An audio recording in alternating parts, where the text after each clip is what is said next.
No vídeo anterior, eu tinha falado um pouco sobre como é que a gente faz em Python certas coisas que a gente já sabe fazer em C ou em Java, como, por exemplo, escrever uma função, declarar uma variável, usar uma variável, escrever um comando condicional, escrever um laço, escrever uma função recursiva. E agora eu vou falar mais um pouco sobre isso, sendo que aí eu deixei esses tópicos que eu vou falar hoje, que são listas e dicionários, separados dos outros, porque não é bem o que a gente tem em C, né? E para quem está vendo esse vídeo que não é da UFPE ou não cursa Engenharia da Computação, eu estou supondo que quem viu esse vídeo já tem alguma familiaridade com C. Pode ser que tenha com outras linguagens, mas C é um pré-requisito. Para quem já sabe Java, por exemplo, isso aqui vai ser bem mais familiar. Então, primeiro vamos começar por listas, né? Uma lista, ela faz um papel parecido com o que um array faz em C, né? Elas guardam a coleção de elementos, elas são sequenciais, né? Mas elas têm algumas diferenças também. Você consegue fazer operações como indexação, né? O índice inicial é o zero, que nem a gente tem em C. Então a gente consegue fazer indexação, então, por exemplo, como a lista ela tem essa lista tem 5 elementos, 1, 2, 3, 5 e 6, né? O primeiro está na posição 0, o segundo na posição 2, o último está na posição 4, né? Que é o número de elementos menos 1. Então eu consigo fazer acesso ao primeiro elemento dizendo o número da variável que guarda a lista, abre colchetes, índice, fecha colchetes. Então, sintaticamente, isso aqui é igual a como a gente faria essa operação em C ou em Java, né? Mas semanticamente é um pouquinho diferente. Primeiro de tudo, em C, um array ele é uma coleção de elementos que são todos do mesmo tipo. Para uma lista em Python, isso não é verdade, porque Python é dinamicamente tipada. Então, aqui eu estou pegando o primeiro elemento dessa lista, que é o número 1, mas se eu rodar esse programa agora, ele funciona perfeitamente. Ele pega o primeiro elemento, que está na posição 0, valor 1, depois pega o último elemento, que está na posição 5, valor sou um string. É um string, não é um int. Então, essa é a primeira diferença. Eu recomendo que você faça isso na prática? Não, eu acho uma péssima ideia. Eu acho muito mais confuso trabalhar com a lista que tem valores de dois tipos diferentes. Mas é possível. Então é importante ter isso em mente. Além disso, uma lista em Python, apesar do nome ser lista, elas funcionam como arrays mesmo. Eu não sei porque que não se chama arrays, se chama lista. Elas não são feito listas encadeadas, elas parecem muito mais com arrays, só que elas são dinâmicas. A alocação é dinâmica e elas crescem dinamicamente, diferentemente de um array de C. Se você tem um pouco de experiência com C++ ou Java, listas em Python são análogas a vectors de C++ ou vectors ou array lists de Java, porque elas crescem dinamicamente. Então, se eu perguntar aqui a Python qual o tamanho dessa lista, aí depois fizer isso aqui, ó, números ponto append room for one more, e aí print len números. Então dá para ver que, opa, eu escrevi alguma coisa errada aqui. List index, sim. É porque eu eliminei o último elemento. Então, ó, nesse caso aqui, eu imprimi o primeiro elemento da lista, que é o número 1, depois imprimi o tamanho da lista, que são 5 elementos. Isso aqui é o tamanho da lista. Len é uma função que, dada uma lista, devolve o tamanho dela. Aí depois eu usei essa função aqui, append. Notem que a anotação aqui é um pouco diferente, né? Ao invés de dizer append, que recebe a lista e o elemento que eu quero colocar na lista, eu digo que a partir dessa lista números, inclua no final, append, esse elemento aqui. E o motivo para ser assim, para quem está acostumado com C, isso aqui parece que eu estou fazendo acesso a um atributo de um struct, né? E é parecido mesmo, só que esse cara aqui é uma função, porque números, na verdade, é o que a gente chama de um objeto. A gente vai ver isso mais para frente. Para ajudar a entender agora, é como se esse cara tivesse de fato sendo passado como parâmetro, mas não funciona se a gente fizer assim. Por ser um objeto, funciona tem que ser desse jeito aqui mesmo. Então, no array, na lista, desculpa, números, inclua no final o elemento room for one more. Então, essa lista, ela cresceu, tem um elemento a mais. E aí, se a gente perguntar qual é o tamanho dessa lista, a gente vai ver que agora passa a ser 6. Então, ela é dinâmica, ela não é estática como em C. Então, para uma função, para eu dizer que uma função recebe uma lista, tudo que eu tenho que fazer é dizer que ela tem um parâmetro. Não tem nenhuma particularidade, é bem menos restrito do que numa linguagem como C, por exemplo. Então, se eu quiser somar todos os elementos de uma lista, por exemplo, eu posso fazer assim. Então, claro, Python já tem função para isso, né? Mas é só um exemplo. Então, a função recebe uma lista, né? Declara uma variável local soma, e aí percorre essa lista, elemento a elemento, e para cada um deles soma a soma de todos os números que já foram vistos até o momento, né? E aí a gente pode, por exemplo, fazer isso aqui, né? O que vai dar, botei o nome errado da função. Caramba. Ah, é porque tem um string aqui. Ele tentou concatenar um string com um número, aí não dá. Então pronto, agora somou todo mundo. 1 mais 2 mais 3 mais 6 mais 5 mais 42 dá 59, perfeitamente. Essa soma aqui dá 17 mais 42, 59. Perfeito. Então, não tem nenhuma peculiaridade. E se eu quiser dizer o tipo dos elementos? Se eu quiser que Python me ajude checando, que o PyCharm no caso, né? Me ajude checando quais são os tipos dos elementos da lista. Aí, ó, primeiro, eu tenho que incluir essa linha aqui em cima. Então, para tipos como int, float, string, str, né, bool, não precisa. Mas para listas, para dicionários, para tuplas, para os tipos compostos de Python, para os tipos que são coleções, aí precisa. Então, ó, aí a partir do momento que eu faço isso, eu posso dizer que o tipo desse cara é lista de int. E aí, ele está reclamando aqui porque ele está dizendo que esperava um int, porque eu estou incluindo na lista números, cujo tipo eu declarei aqui, mas o que foi recebido foi um string. Aí não dá, não pode. Então quer dizer, não pode não, poder pode, roda, mas bom, o PyCharm vai lhe avisar e vai deixar esse aviso amarelo chato aí, dizendo para você que você está fazendo bobagem. Bom, a gente pode ter listas de vários tipos, né? Então aqui tem uma lista de strings, por exemplo. Notem que mesma coisa, né? List, abre colchetes, str, fecha colchetes. Aqui tem uma lista de números de ponto flutuante. E aqui tem uma lista de listas de inteiros, né? Então, para eu acessar, por exemplo, o último elemento do segundo elemento dessa lista, o que eu faço? Bom, segundo elemento, que é o que está na posição 1, é esse cara aqui. Aí agora eu quero o último elemento, que é o que está na posição 2. Certo? Então, é como se isso aqui... É como se não.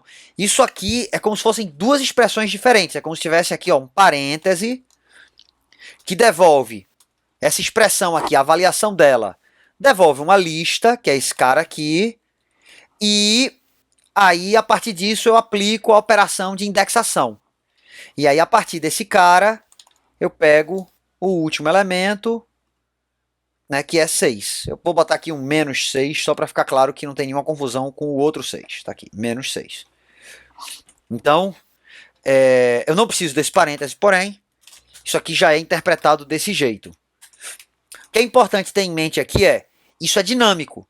Esses caras não têm que ter o mesmo tamanho, né? E se eu quiser, eu posso fazer isso aqui, ó. Dizer, por exemplo, que agora essa lista aqui na posição 1 é essa aqui. Se eu fizer isso agora... Opa! Se eu fizer isso agora, ele imprime 99, que é o segundo elemento. Eu fiz errado aqui, né? Vou botar um 9 a mais aqui. Vai imprimir 99 do mesmo jeito. 999 agora, desculpa, porque eu pego o terceiro elemento, não era o primeiro, o segundo. Então, eu simplesmente reescrevi a lista.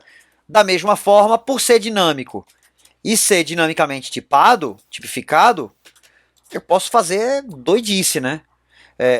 Tipo isso aqui. E aí, se eu for imprimir a lista inteira agora, ó, olha o que a gente vai ter. O primeiro elemento é uma lista, o segundo elemento é aquela lista que a gente incluiu, o terceiro é um string. Então, nesse ponto, embora sintaticamente, na forma de usar, de fazer acesso a elementos, listas em Python, sejam parecidas com arrays em C, do ponto de vista de comportamento é bem diferente, porque arrays em C são alocados estaticamente. E listas em Python são extremamente dinâmicas. Né? Tanto que não faz nem sentido dizer que isso é uma matriz, por exemplo, porque até do ponto de vista de memória mesmo, a gente não tem alocação contígua de memória. Né? A gente tem uma lista, na verdade, é uma lista de ponteiros que apontam para outros elementos, que podem ser números, podem ser strings ou podem ser outras listas. Certo? Então, do ponto de vista de implementação por debaixo dos panos, é isso que a gente tem. Uma lista, na verdade, é uma sequência de ponteiros. Nesse caso aqui, ó, não dá pra gente dizer qual é o tipo da lista, né? Porque essa lista é uma bagunça. Ela tem um string, um int, um booleano e uma lista de int. Certo? Bom, a gente já viu que dá para fazer, dá para perguntar qual é o tamanho dos elementos de uma lista, dá para saber, dá para incluir um elemento novo na lista, dá para fazer acesso a um elemento por posição, dá para tanto para escrita quanto para leitura. A gente também pode remover elementos de uma lista. Então, se eu fizer isso aqui, ó, usar a função pop, se eu imprimir o conteúdo da lista bagunça, se eu imprimir o conteúdo dessa lista, ó, ela eliminou o primeiro elemento. E aí eliminar significa desloca todo mundo para a esquerda. Quem antes estava na posição 1 passa a ter posição 0. Quem antes era posição 2 passa a ser posição 1 e etc. Né? Porque eu eliminei o primeiro elemento por índice, usando a função pop. Também tem uma função remove para remover por valor. Só tem que ter um pouquinho de cuidado, porque tem uns detalhes que tem que ser verdade para que essa função se comporte da maneira como você espera. Eu não vou entrar sobre isso, porém, porque é detalhe de implementação de Python. Basicamente, tem que ter umas funçõezinhas internas de Python que tem que estar implementadas para determinado tipo de dados para que isso funcione. Mas o pop, que faz remoção por posição, funciona de boa.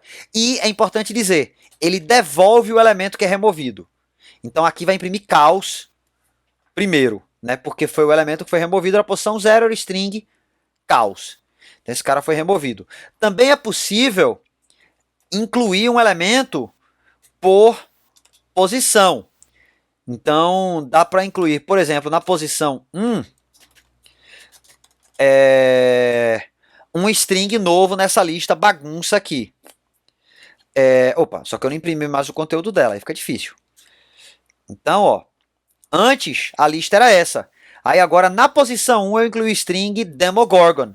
E aí, ó, o que antes era posição 1 passou para 2, o que antes era 2 passou para 3. Notem que a lista aumentou de tamanho, né? O insert ele é bem robusto. Se eu fizer isso aqui, por exemplo, ele funciona. E aí o que acontece? Como o índice que eu estou passando é um índice que é maior do que o maior índice possível da lista, ele simplesmente coloca esse valor no final. Né? Ele não se preocupa se o índice é maior. Ele simplesmente vai lá e coloca no final.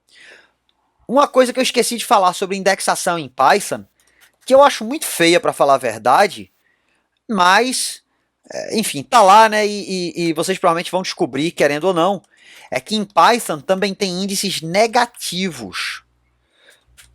O índice negativo é uma maneira de começar do final da lista. Então, ó, se eu imprimir o elemento que está na posição -1 da lista bagunça, ele imprime beholder.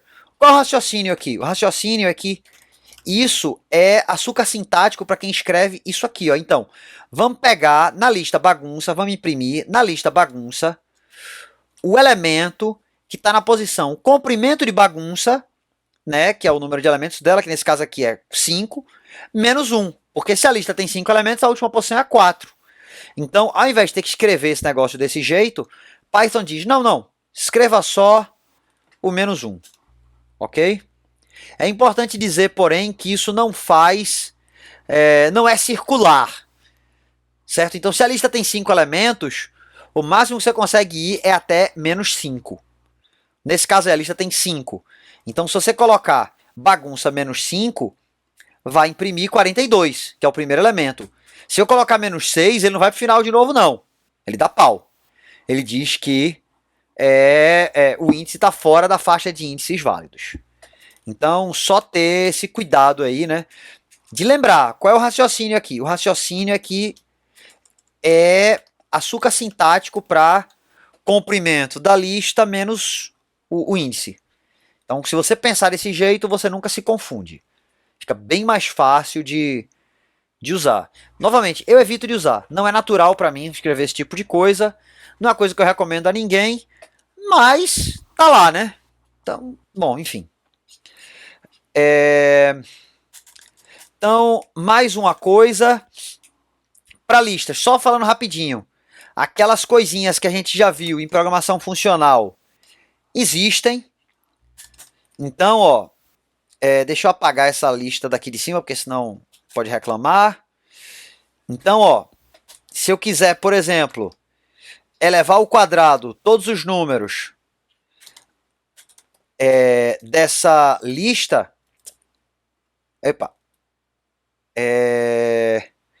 então eu posso criar um lambda, né?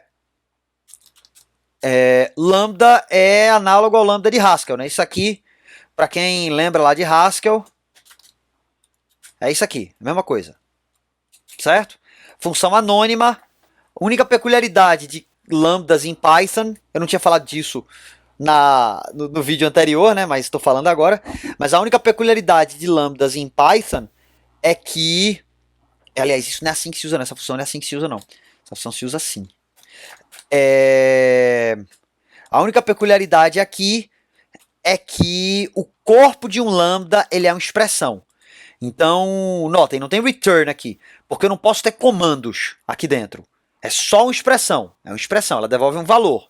Então, por isso que não precisa de return, porque eu não posso ter comandos. Certo? Ah, sim. E aí ele vai devolver um objeto iterável, não é exatamente uma lista, mas aí você pode transformar em uma lista. Aí tá aqui, a gente saiu elevando esses caras todos ao quadrado.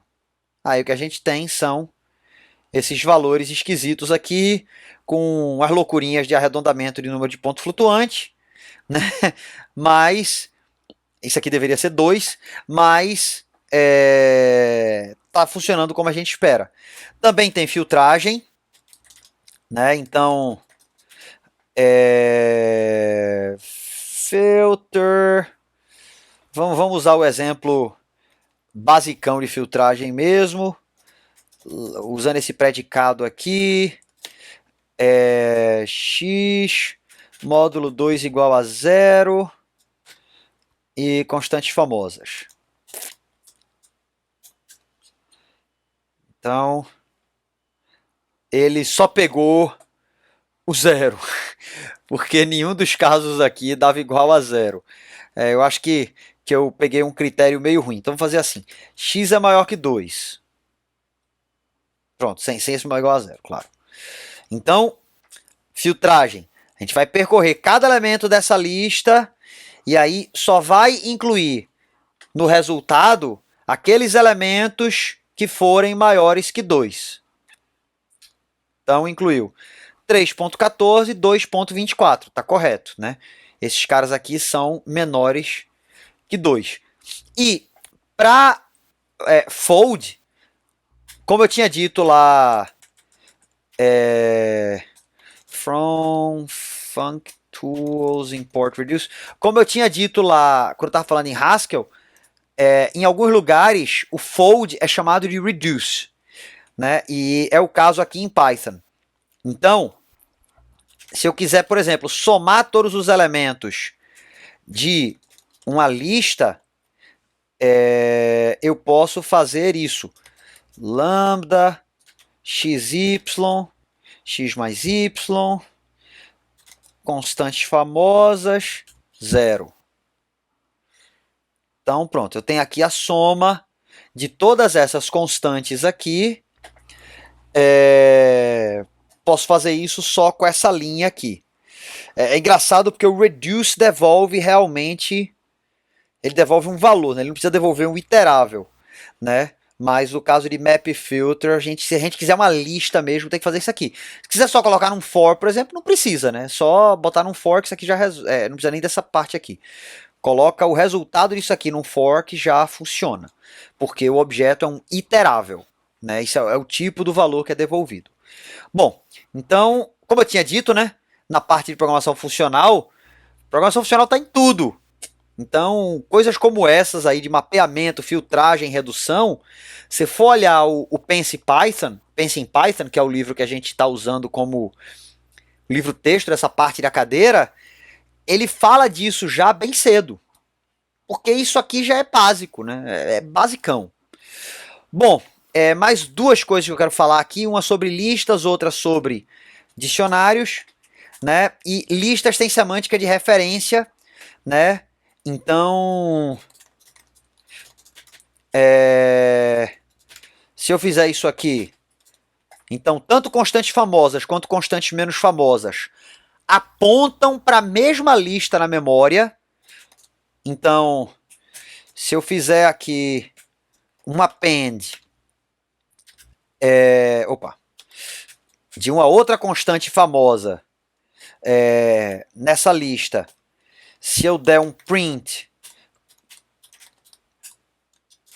constantes famosas e outro constantes menos famosas, tem a mesma coisa. Então, ó, fiz essa atribuição para cá, né? E incluí um elemento. Como eu estou mudando o mesmo valor na memória, né? Porque é alocação dinâmica, né? Então, se isso aqui fosse C, é como se eu tivesse feito um malloc para um struct e tivesse dois ponteiros apontando para ele. Se eu mudo o que está guardado naquele struct, alguma propriedade daquele struct, através de um ponteiro, eu consigo ver isso através do outro ponteiro também. É a mesma coisa, certo? Nada surpreendente aí. Né? Talvez seja surpreendente, por exemplo, para quem programa em Swift, porque em Swift uma operação como essa tem semântica de cópia. Né? Porque o array de Swift tem semântica de cópia. Aqui não, aqui é referência. Ou seja, a gente não está copiando os valores de fato. A gente tem a lista na memória e essa variável aqui, naquela região de memória chamada heap, que eu já falei sobre nas aulas, né? Acho que só nas aulas presenciais. E a gente tem aqui ponteiros que guardam só o endereço desse cara na memória. Então, quando eu faço uma atribuição, eu só copio o endereço. Só tem uma lista lá na memória. Se eu quiser criar uma cópia, como é que eu faço? Aí, ó, eu tenho que usar esse cara aqui. Certo? O operador de slice. O que esse cara faz? Bom, enfim, deixa eu fazer a versão completa dele. Eu crio uma cópia, eu crio uma lista que tem cópias de todos os elementos de constantes famosas entre as posições 0 e tamanho da lista menos 1. Esse menos 1 é implícito. Ele já vem aí. Eu não preciso colocar. Certo? Então, com isso aqui, eu crio uma cópia. E aí, quando eu vou rodar, ó, notem, agora eu incluí em constantes menos famosas e não mudou as duas. Só mudou constantes menos famosas. Porque agora, o que eu guardo em constantes menos famosas é uma lista, é o endereço de uma lista diferente daquela que é guardada em constantes famosas. E eu poderia ter feito só isso aqui, Então pegaria a partir da posição 0 até o final. Eu poderia não ter pego a lista inteira, ter pego a partir do segundo elemento, a partir da posição 1 até o final. Né? Também poderia limitar pela direita, né? Então não tem por que mostrar, lembrando sempre que é sempre menos 1, né? Então, por exemplo, aqui vai pegar os 3 primeiros elementos, tem 4 aqui porque eu incluí mais um, mas pegou justamente os 3 primeiros. E se eu quiser copiar a lista inteira, é só fazer isso aqui. Então isso aqui copia a lista inteira. Abre colchete, 2 pontos, fecha colchete. Certo? Cria uma cópia completa da lista e guarda nessa variável aqui. Ok? Então, sobre listas, é isso que eu vou falar. Foi uma cobertura meio rápida, né? Mas assim, não tem nada de surpreendente aí. É treinar, fazer exercícios, né? Para se familiarizar com isso. E agora, finalmente, além de listas, uma estrutura de dados muito comum em Python são os dicionários. Né? Deixa eu importar um outro tipo aqui. Opa. Dict. E aí eu posso dizer aqui, ó, que esse cara é um dicionário de string para int. Então, o que é um dicionário? Bom, se você já estudou estrutura de dados, um dicionário é uma tabela hash, certo?